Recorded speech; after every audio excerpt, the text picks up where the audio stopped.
that you can then operate from. A calm, knowing, great, peace of mind. Well, at least half of those books were about peace of mind, weren't they? And peace of mind seems to come and go. I kind of boiled it down a little bit on where or why it goes, because I thought that was really important to know. And what it came to was, anytime something happened in my life that I didn't intend, my peace of mind could leave. Whether it was something exciting and surprising, or something deeply depressing or infuriating. It was those times that I was knocked off and my mind took over. There went the intuition, there went the peace of mind, because something happened that I didn't intend. Like, losing somebody's phone number, or my wallet. I didn't intend that. Right? So, how do you build peace of mind, and how do you get it back? Every time. Well, here, let's look. Peace of mind only happens when you're centered. Yes or no? Yeah. When you are centered, we're going to put centeredness here. Centeredness is the criteria. You got to be centered to have peace of mind. Good advice, but how do you get centered? Where does that come from? Centeredness comes from certainty. When you're certain about stuff, then you're centered. Has anybody taken dance lessons? Two-step or tango or any of cha-cha, any of that? Okay. When you first started taking those lessons, did you have peace of mind? Hell. No. Were you centered? No. Not unless it was my right foot over my left. Centeredness. Certainty, well, no, there wasn't any. Not until you had recognized the patterns associated with the dance did you get certainty. And then some centeredness, balance, and peace of mind out on the dance floor. Same thing happened when you were learning how to tie your shoes. Same thing happened when you were first learning how to drive, or operate a computer, or do math. Every single thing you've ever done has gone through this. When you recognize the patterns, then you became certain, then you were centered, then you could have peace of mind about that. So, the task then is to, every time something happens that disturbs your peace of mind, immediately look for the pattern. Wow. Is there a pattern here? I found one right away. Every time I look, first of all, if I was upset, I say, is there a pattern here? Yeah, I've been upset like this before. I've had this experience before. May go over something different, but I've had the same feelings, the same reactions as before. There's a pattern. And right away, immediately, I got more certain. I got certain I was upset. Rather than just being upset, you know the difference? When you're just ranting and raving and screaming and blah, blah, blah, or you just sit there and you go, wow, I'm upset. Big difference, isn't it? The more you recognize the pattern, the more certainty you get, the more centeredness, the more you can do about the situation. It's, like I said, these are tools we've already got. We don't have to go buy anything. You don't have to read another book. Yeah, we don't have the time to read the books. We got phones to answer. Does that make sense to you guys? Yeah. Okay. Now, what's going on in our civilization is that once you recognize the pattern, that's all great.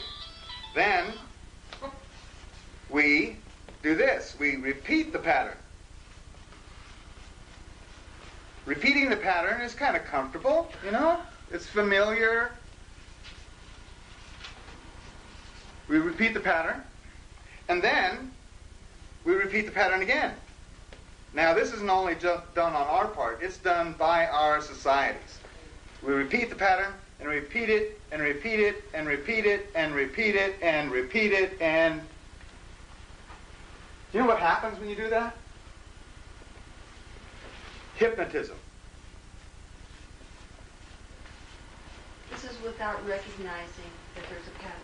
This is, yeah, like for instance, when you go drive, I've been driving around Canada and US too, and I've noticed that I could drive into any city and pretty much know within 10, 15 minutes where stuff was, because they're all set up the same.